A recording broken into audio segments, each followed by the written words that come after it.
when you start to think about life.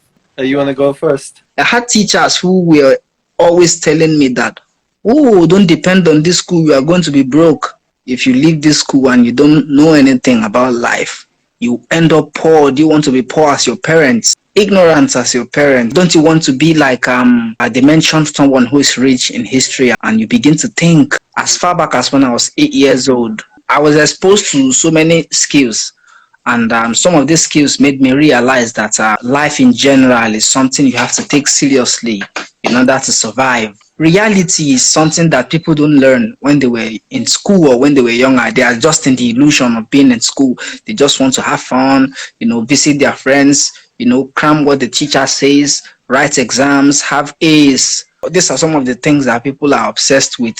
But that wasn't the kind of person that I was. That wasn't the kind of school I existed in.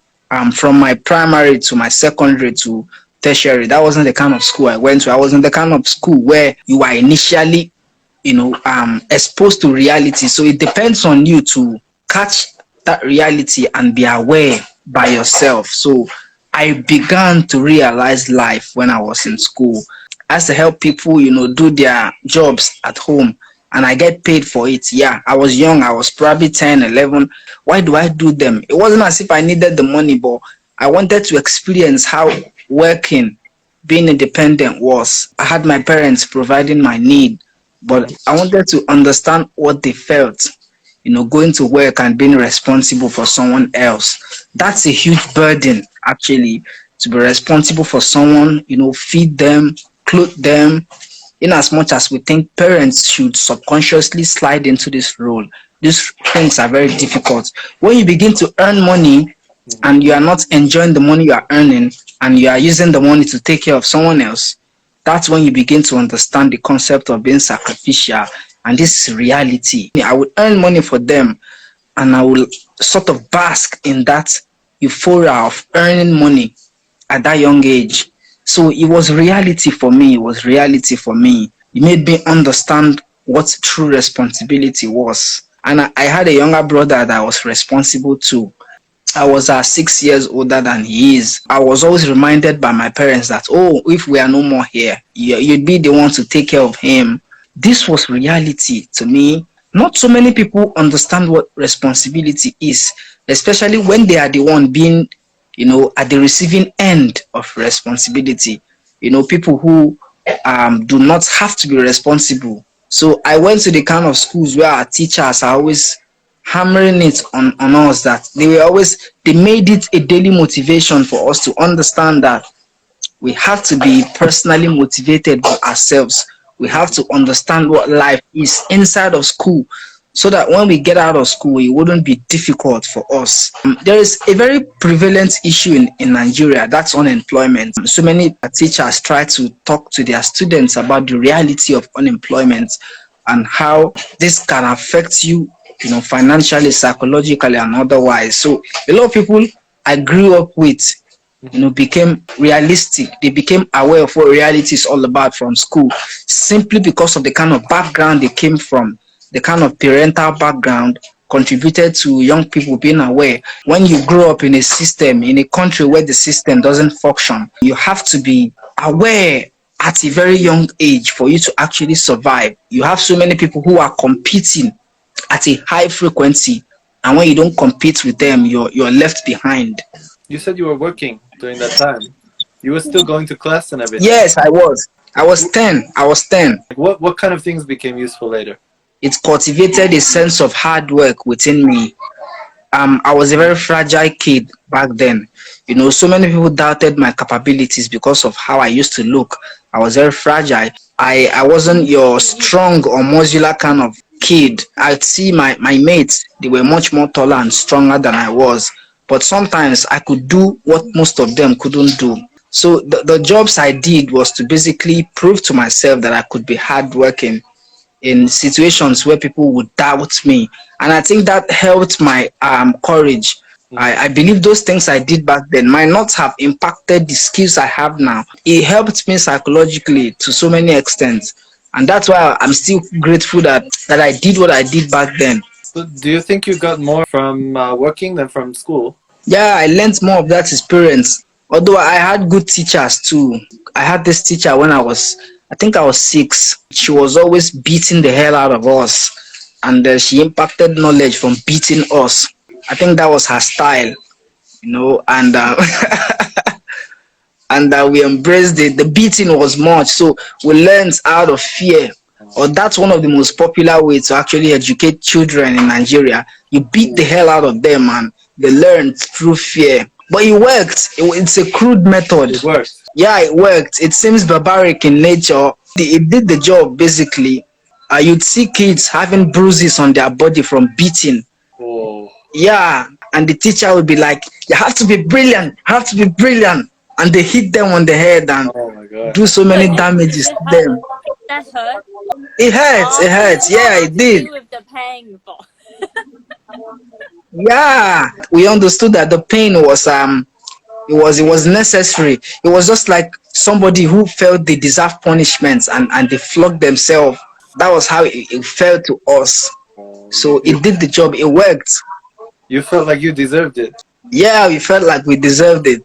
I used to have this class head back then when I was in junior school. I think we committed an offense in school back then. So all of us were supposed to take 12 strokes of the cane, 12 on our backside. Our class representative, she was a girl, and she came out and took all that stroke for everyone. Multiplied by everyone who was in the class. I think we were about 30, and I think she took that strokes. I think I was 12 multiplied by 30 strokes. You should know how that much is. So and But she got all that beating and all that. she volunteered to Yeah. take for everyone. Yeah, she did. She did. Because she felt she was responsible for us.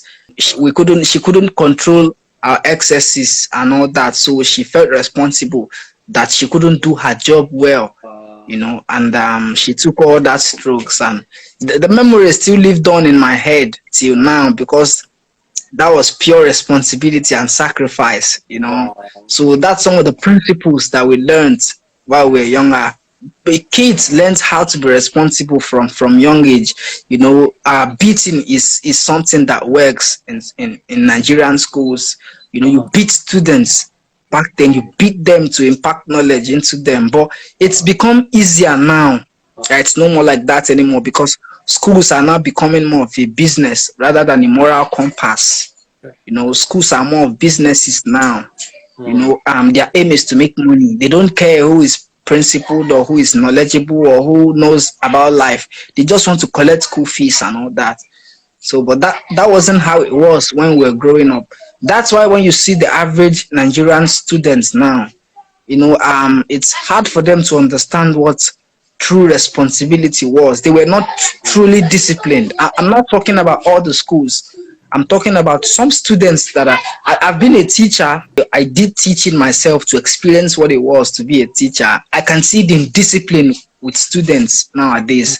It was different back then. They were controlled with beating and all that. It was meant to keep students in check. We learned a lot from that. We learned a lot. Do you think that's the good way, or you feel like there's some problems with it? I think it's good. Oh. Yeah, it's good. There was a day I got beaten, and my knees were bruised. You could feel the red side of the knee, and blood was gushing. And there was so much blood on my legs and fingers. Yeah, I was bleeding from the leg and the hand and on my knees too. And I was given some punishments like that. Even if I had these health issues, it didn't stop them from beating me, basically. So it did the job, basically. That's what I would say. It did the job, and I'm glad I went through that process. It's really different, in America, in Japan, probably in Hong Kong too, right? Yes, it's not possible. Not possible, right? If you beat the student and he breathing, that's okay. You may go to jail then. No, definitely, right? Definitely, right?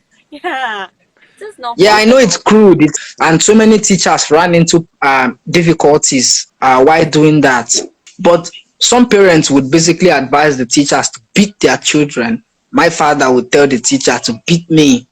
if I ever misbehaved. Wow. And that was a free license for them to beat me anyway how they wanted. Some parents liked it, while some parents didn't. But it was like it was a standard to be in secondary school back then. But the kind of schools now depends on how the beating, on the degree of the beating. Public schools were notorious for beating. Their own beating is not controlled. They make people pass through severe punishments, like cutting the grass, running on errands, carrying blocks of building on your head.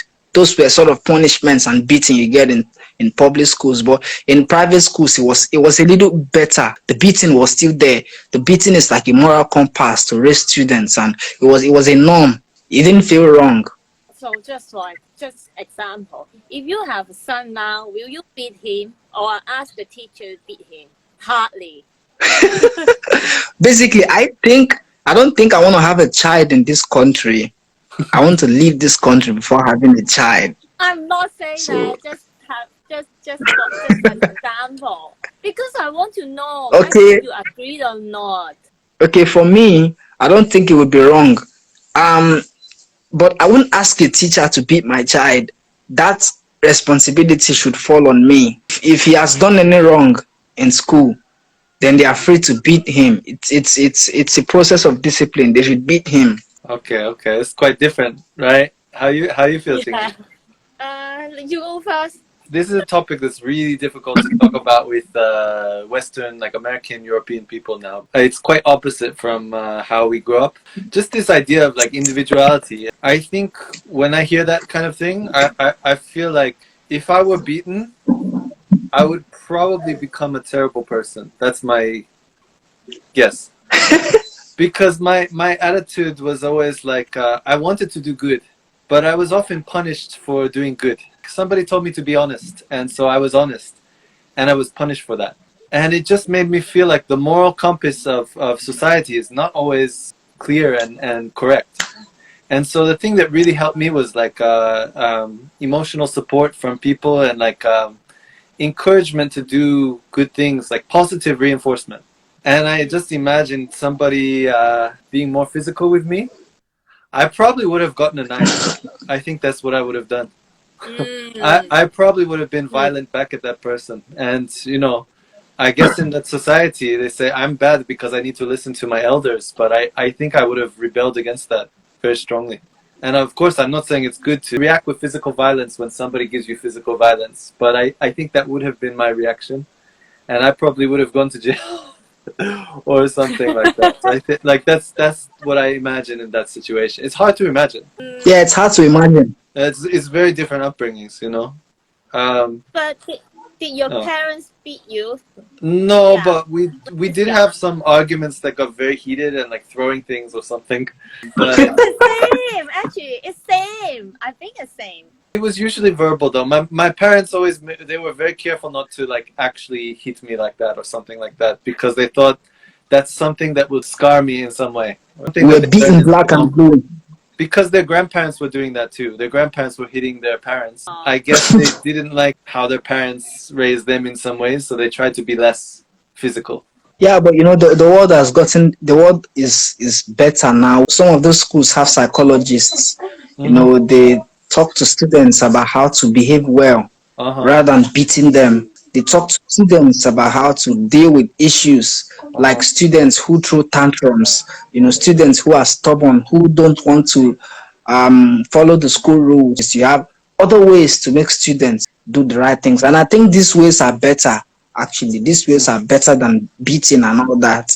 I think there are people who would still beat their children till the 30th century in Nigeria. There is no way of development that would change that. I think it's somehow become a cultural thing. It isn't to excuse the fact that it's barbaric and it's not supposed to be happening. Here's the thing with this kind of topic. It's a difficult topic. We're going deep here. But when you talk about this with people who grew up in very like gentle environments, it sounds really terrible. But then again, like I can't imagine some environments in the world. It's very different. So I'm not very quick to say that that's... I feel some things are not right. but at the same time, I can't imagine this cultural situation either. There are neighborhoods where it's just very dangerous to walk around and things. I don't want to say something is 100% wrong, but at the same time, certain things feel like it could be better. There's certain things that, Yeah. Okay, for me, I think the problems is like we give the message to them, we agree the this attitude. violence But I fixes don't. things, right? Yes. That's the message it gives. I'm not agree with it. It's not about rule or not. Okay, from our culture, okay, there's a rule. But I think there's real chance just give the wrong message to the kids. Since they are young, they will just put all the belief into the mindset. I mean, build the wrong mindset. And then you will hard to change it. But my parents will beat me when I was young. So I understand it can control our attitude. Yes, it's true. But on the other side, it also can't control us, because when you beat your heart one time and then you know how to deal with it. And then, okay, even though you beat me until I'm breathing, that's fine for me. Oh, you just got used to it? Yes. So it's not work. Depends on the culture. It's really easy for me to give my opinion on this, but then, like I said, it's difficult for me to imagine the situation. So it's kind of like if you don't have food to survive, and there's a big store next door that has lots of food, and you steal something. In that situation, can you say it's wrong or not? You know, like this kind, like I imagine these kind of situations where I'm not going to tell someone it's wrong to steal the food because they need to eat, right? Should you steal? No. Yeah, but the law would say they are wrong. Generally, it's wrong, but it's also like it's not something that I want to judge someone else for in every situation. I don't know. In general, I want to say it's wrong. It's tricky because when I say that, I think most people in America would say, no, it's totally wrong. It's like I said, just because something's wrong doesn't mean it's possible to avoid sometimes. In order to stop something, you have to change the whole culture. And changing a whole culture is something that takes a lot of different pieces coming together. So I guess I would say I think it's wrong, but I think it's more the problem of the society as a whole than the individual sometimes. And then there's some cases where the individual is just way too extreme, and maybe you can point to that individual. So is it me if the culture accept it, that will be fine? That's not how I feel, no. I think it's more like it's a shared responsibility between the individual and the culture. There's two people carrying the responsibility. One is the individual and one is the whole society. Yeah. Which one do you fix first? That's a tricky question. It's kind of a cycle. And that's why I don't want to condemn someone for some kind of practice that is normal in their culture.